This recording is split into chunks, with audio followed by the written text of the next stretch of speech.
Niall here with a Clash Academy GoViz video featuring some of our Valhalla anniversary videos. In this video I'm going to try to explain GoViz a little bit, which I'm going to start off by explaining is not the same as GoWe. With a GoViz attack, you spread your golems wide because they're protecting your flanks, versus a GoWe attack where you try to keep your golems in front of your ranged attackers and keep them defended. That's why if you're good at GoWe doesn't mean you're going to be good at GoViz. I'm going to start with an attack by Hugo who got a 3-star using Earthquake and GoViz.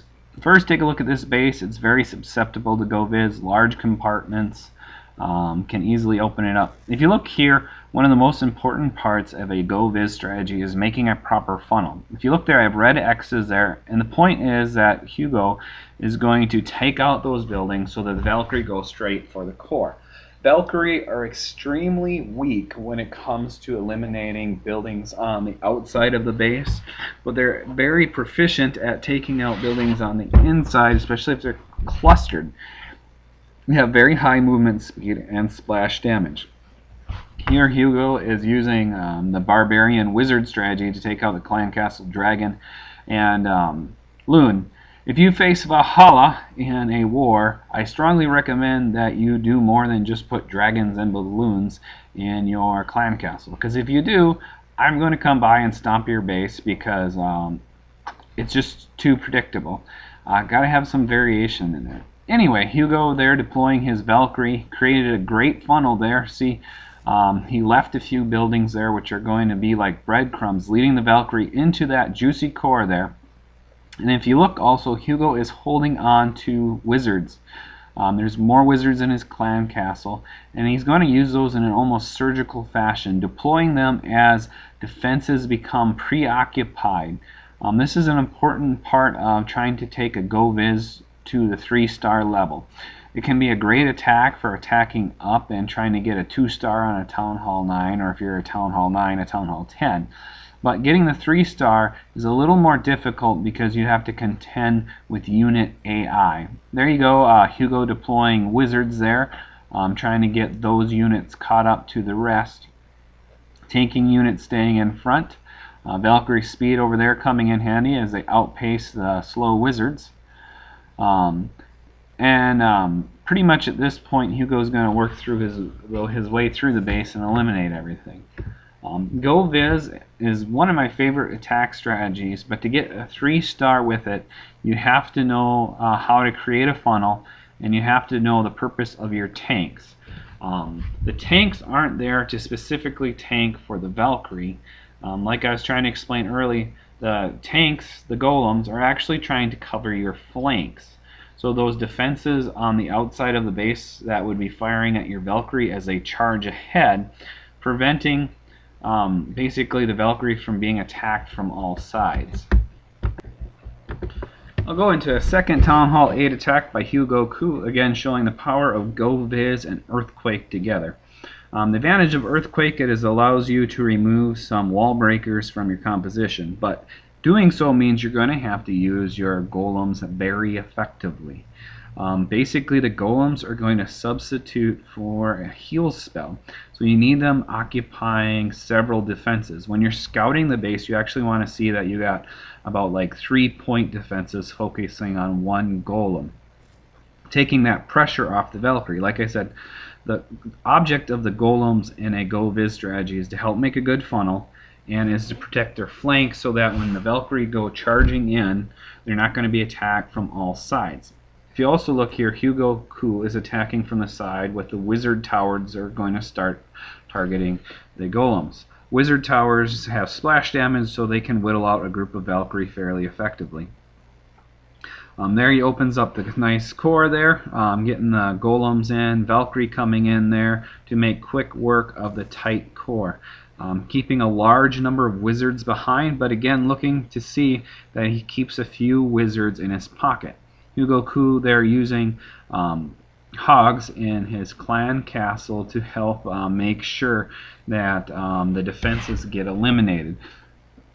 Deploying his heal spell there, so he gets both his hogs and his Valkyrie. Effective strategy there. As you see there, Hugo easily ripping the base apart. Again, you need a proper funnel, and you need your golems taking damage, and keep pocket wizards. You want to deploy those wizards because it's not always easy to predict where your units are going to go, where their AI is going to take them. Next up, I'm going to move into a Town Hall 9 attack by Ty here. Ty is attacking. It's not a maxed out base by any means, still lots of blue walls, a few skulls there. But it has the wide open compartments again, tightly clustered buildings, very good for Valkyrie. In the current environment, to lure or not to lure at the Town Hall 9 level, it's hard to tell sometimes if you need to or don't. I generally recommend in war it's better to eliminate the random chance that whatever's in that clan castle is going to hurt you. Loons are pretty nasty. Poison spell slows them down pretty good. Dragon's really not that big a deal. Just rage your queen and put about 4 or 5 wizards behind. Lava hounds are pretty variable. When they explode and the pups get released, that can be a problem. If you look there, Ty used his earthquake to blow a hole into the core, deployed the Valkyrie after the golems. Golems tanking, using the heal spell on the Valkyrie to keep them going. He deployed all his wizards right away, and that can be problematic sometimes depending on how your units pay. Fortunately there you can see that a few straggling Valkyrie there tanked for the wizards that were cleaning up the side there, and the Valkyrie on the other side there with the archer queen making their way through the base and defending from that side.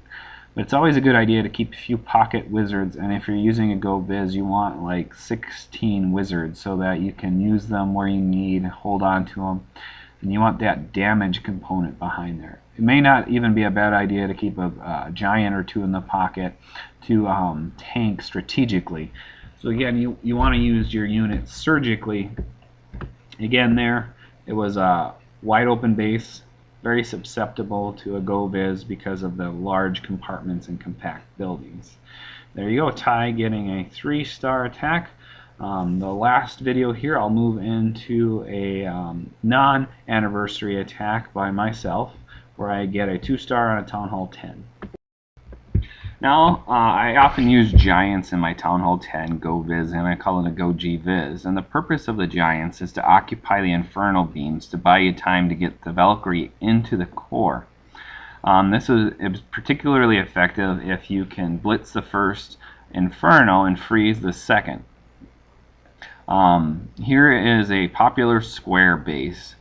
For Town Hall 10 bases, especially if you're pushing, these square designs are really popular, but the trick is to have enough tanking power to tank the damage and to make a good funnel so that your troops go into the core instead of around it.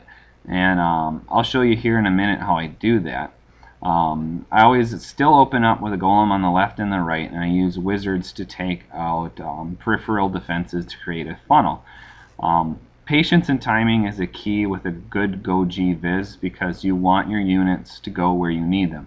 Valkyrie doing a runaround isn't going to help you. If you look there, circled the red zones where I want to eliminate defenses, and black where I'm going to deploy my troops so that they go towards the core. And then I'm going to freeze and heal at the core. Timing is really important. A couple of seconds where you decide to use freeze and heal can make the difference between no stars and a solid 60% and 70%. If you look there, I was trying to blow up some openings into the base a little closer, so I had to improvise a little bit. Deploy my giants off to the side there so they targeted that cannon and air sweeper. That was the nearest to their location. That's a trick I use sometimes because of the way AI works.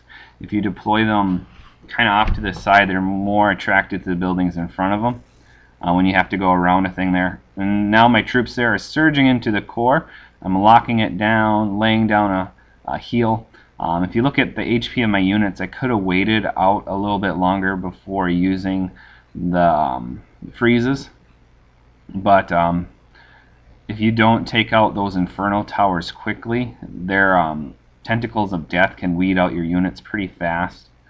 As you can see there, all the defenses firing on there, a few skeletons. But I make a really solid 2-star here. Queen's still going strong, and I believe I get up to the 60% marker.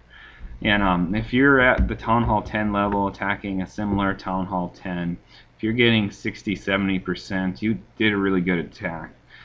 You watch too much of YouTube videos and you're going to think that 3 stars are practical. But anyway, those are the GoViz style attacks.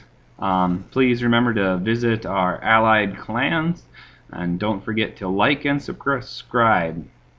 Clash on!